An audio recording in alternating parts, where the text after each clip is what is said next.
तो पिछले एपिसोड में मेंगई ने भी अपने ओपोनेंट को हरा दिया था और इस तरह से वह भी अगले मैच के लिए सेलेक्ट हो गई थी। इसके बाद अगले सीन में हम देखते हैं कि यहाँ पर अभी भी बहुत सारे स्टूडेंट बचे होते हैं और इन सभी के बीच में अभी भी मैच होना बाकी था। तभी इसी बीच जियान का मास्टर उसे रेडी हो जाने के लिए कहता है, क्योंकि अब अगले मैच की बारी उसी की थी। लेकिन इसी के साथ हम देखते हैं कि उसे जियान से बहुत उम्मीद थी और इसीलिए वो उसे कहता है कि तुम इसमें मेरा नाम खराब मत होने देना। तब इसके इस बात को सुनकर जियान भी इसके लिए मान जाती है और फिर वो मैच के लिए टेरेस के ऊपर आ जाती है। इसके बाद हम देखते हैं कि वह भी बाकी लोगों के जैसे अपने पावर का यूज करने लगती है और इसके मदद से वह आइडेंटिटी टोकन के ऊपर के नाम को चेक करती है। लेकिन अब इस नाम को देखते ही जियान का मास्टर भी काफी हैरान हो गया था और इसके बाद इस टोकन के नाम वाला लड़का उसके सामने आ जाता है। लेकिन फिर हमें पता चलता है कि ये दोनों एक दूसरे को बहुत ही अच्छे से जानते हैं और वो लड़का जियान से कहता है, मैंने तो उम्मीद नहीं किया था कि हम फिर से मिलेंगे। जिसके बाद जियान अपना मुंह बनाते हुए उसका टोकन उसके हाथ में दे देती है। इसी के साथ हम देखते हैं कि जियान इसे यहाँ पर देख काफी परेशान हो गई थी और उसे समझ में नहीं आ रहा था कि अब उसे क्या करना चाहिए। लेकिन इसके बाद वो उस लड़के से कहने लगती है कि मेरे लिटिल ब्रदर, तुम मेरे सामने हार मान जाओ, क्योंकि मेरे पास में तुम्हारा जैसा और कोई ब्रदर नहीं है जिसके वजह से मैं तुम्हें अपने हाथों से हर्ट नहीं करना चाहती।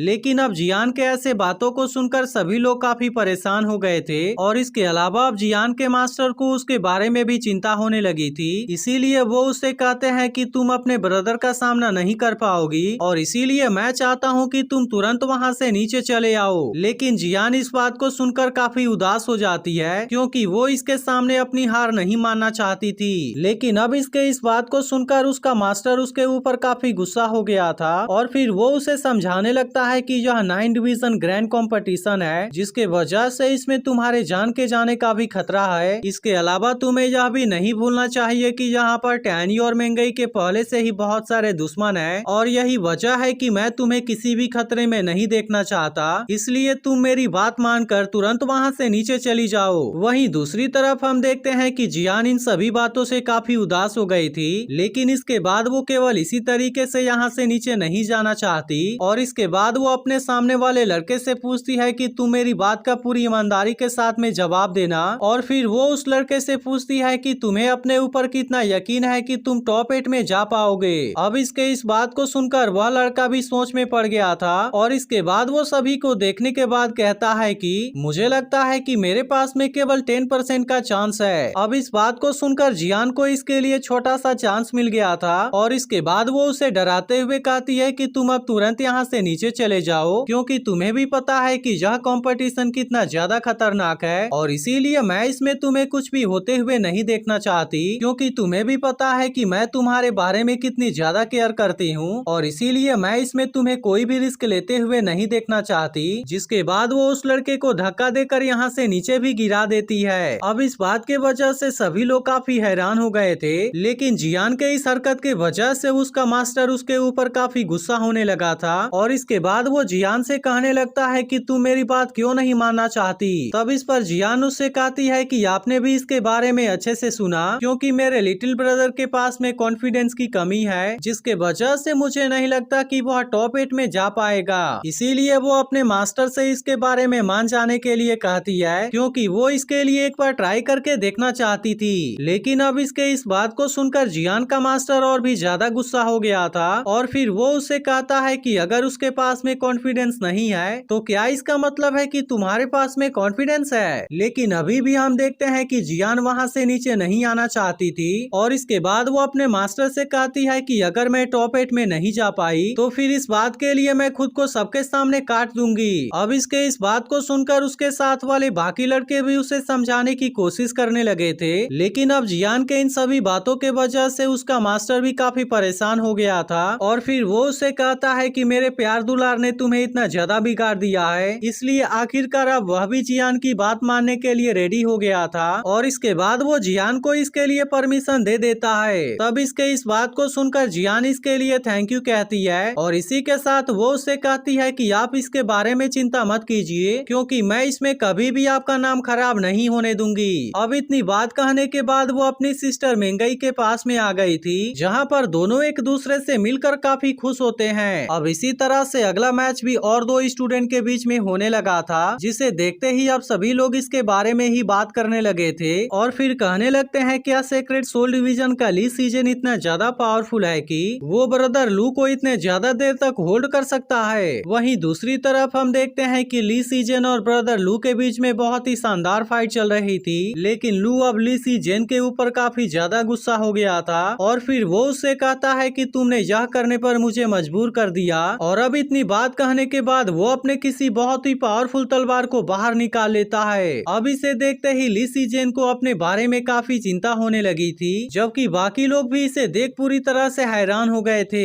मगर लू अब इसके बारे में बिल्कुल भी देरी नहीं करता और फिर इसके तुरंत बाद ही वो अपने पावरफुल तलवार का यूज करके उसके ऊपर अटैक कर देता है। यह देख ली सीजन भी इसके अटैक को रोकना चाहता था, लेकिन वो इसके पावरफुल अटैक के सामने एक पल के लिए भी नहीं टिक पाता और इस तरह से लू इसमें इसे बहुत ही आसानी से हरा देता है। अब इसे देखते ही उसके साथी भी इस बात से काफी खुश हो गए थे, जिसके बाद लू भी बाकी विनर के साथ में आकर खड़ा हो जाता है। वहीं दूसरी तरफ हम देखते हैं कि वुहोंग भी इस बात से काफी खुश हो गया था, क्योंकि आखिरकार उसका स्टूडेंट इसमें पास हो गया था। अब इसी तरह से एक दूसरी लड़की अगले मैच के लिए सामने आती है और फिर वो भी बाकियों के जैसे अपने पास वाले आइडेंटिटी टोकन को चेक करती है, जिसके बाद वो उस टोकन वाली लड़की उसके सामने आ जाती है। और इसी के साथ हम देखते हैं कि इन दोनों में से कोई भी एक दूसरे के सामने हार मानने के लिए रेडी नहीं था, जिसके वजह से ये दोनों एक दूसरे के साथ में फाइट करना शुरू कर देते हैं और फिर दोनों ही अपने अपने शानदार पावर का यूज करके एक दूसरे पर अटैक करने लगे थे। वहीं दूसरी तरफ हम देखते हैं कि बाकी लोग इनके पावर को देख काफी हैरान हो गए थे, लेकिन तभी इसी बीच एक लड़की दूसरी वाली लड़की के गर्दन पर अपनी तलवार रख देती है और फिर उसे कहती है कि तुम इस मैच में हार गई। तब इस पर दूसरी वाली लड़की कहने लगती है कि आधे महीने पहले एक डिमोनिक बीस्ट ने मुझे बुरी तरह से जख्मी कर दिया था, जिसके वजह से ही तुम इस मैच में मेरे सामने जीत पाई हो। यह सुनकर वो लड़की कहती है अगर ऐसी बात है तो जब तुम अच्छे तरीके से हील हो जाना तो उसके बाद हम फिर से एक दूसरे के साथ में फाइट करेंगे। जिसके बाद हम देखते हैं कि वह लड़की भी इसकी बात मान जाती है और इस तरह से इसमें विनर वाली लड़की बाकी लोगों के पास में आकर खड़ी हो जाती है। वहीं दूसरी तरफ हम देखते हैं कि अब यहाँ पर केवल 4 स्टूडेंट ही बचे हुए थे और इसलिए अब इसमें से एक लड़का अपने मैच के लिए सामने आ जाता है और फिर वो भी बाकियों के जैसे अपने पावर का यूज करते हुए अपने पास वाले आइडेंटिटी टोकन को चेक करता है। जिसके बाद हम देखते हैं कि उसके ऊपर उसी लड़के का नाम लिखा हुआ था, जो कि टैन्यू के ऊपर पहले से ही बहुत ज्यादा गुस्सा होता है। इसके बाद वो टैन्यू से कहता है कि इस बार भी तुम बहुत लकी हो और फिर इतनी बात कहने के बाद वो भी अपने मैच के लिए टेरेस के ऊपर आ जाता है। तभी हम देखते हैं कि वो लड़का इसे हार मान जाने के लिए कह रहा था, लेकिन अब इसके इस बात को सुनकर वह भी इसके ऊपर काफी गुस्सा हो जाता है और फिर वो इसका सामना करने के लिए अपने तलवार को भी बाहर निकाल लेता है। तब इस पर वो लड़का इसका मजाक उड़ाते हुए कहता है कि हर एक घमंडी आदमी निडर होता है और अब इस तरह से वह भी इसके ऊपर अटैक करने के लिए रेडी हो गया था। इसके बाद एपिसोड यहीं पर एंड हो जाता है, लेकिन अगर आपने इसके पिछले एपिसोड को मिस कर दिया हो तो लेफ्ट वाली वीडियो जरूर देख लेना और अगर एक्सप्लेनेशन अच्छी लगी हो तो वीडियो को लाइक भी जरूर कर देना।